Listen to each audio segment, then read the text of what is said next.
This painting is blasphemy. That's basically what the monks said when Caravaggio rolled up with the Death of the Virgin. Though, to be fair, they were probably far less polite. Something more like, this isn't the Mother of God. It's the dead body of some street woman. But why? Well, they kind of had a point. Just look at how the Virgin was typically depicted at the time.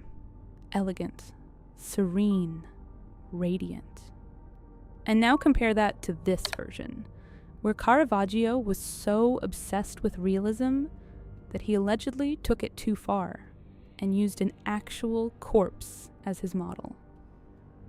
Yeah, a real dead body.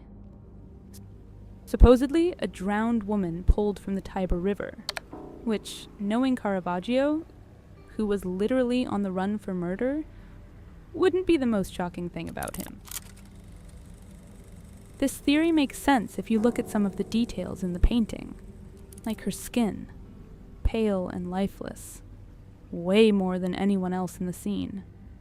Her swollen belly, a classic sign of early decomposition.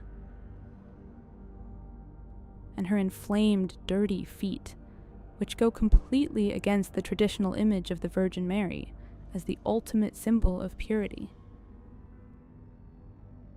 Here, she looks as human as anyone else. No divine glow, no soft radiance, just a lifeless body.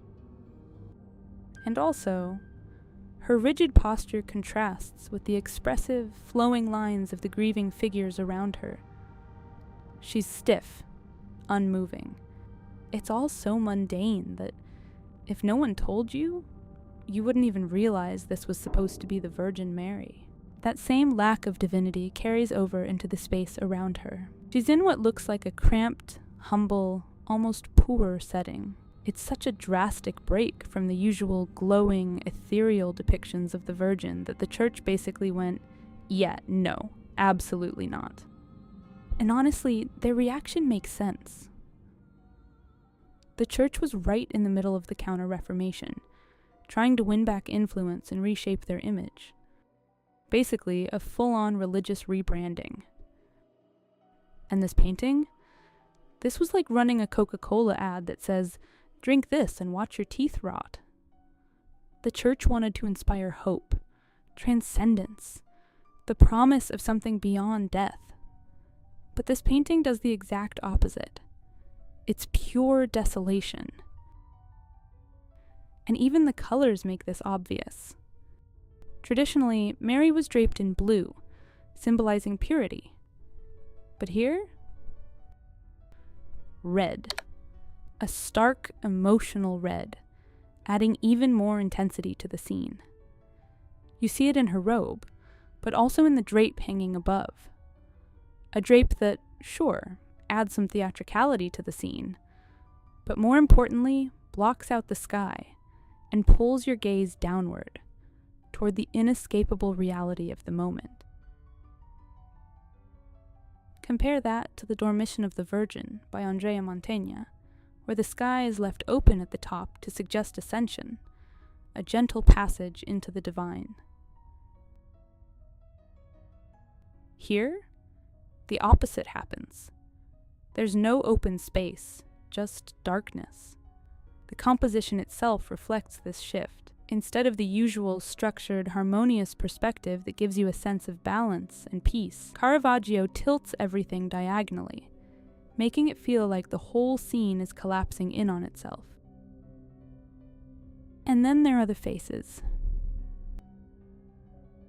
In other versions of this scene, the apostles look calm, almost meditative, like a group of Tibetan monks fully at peace with divine will.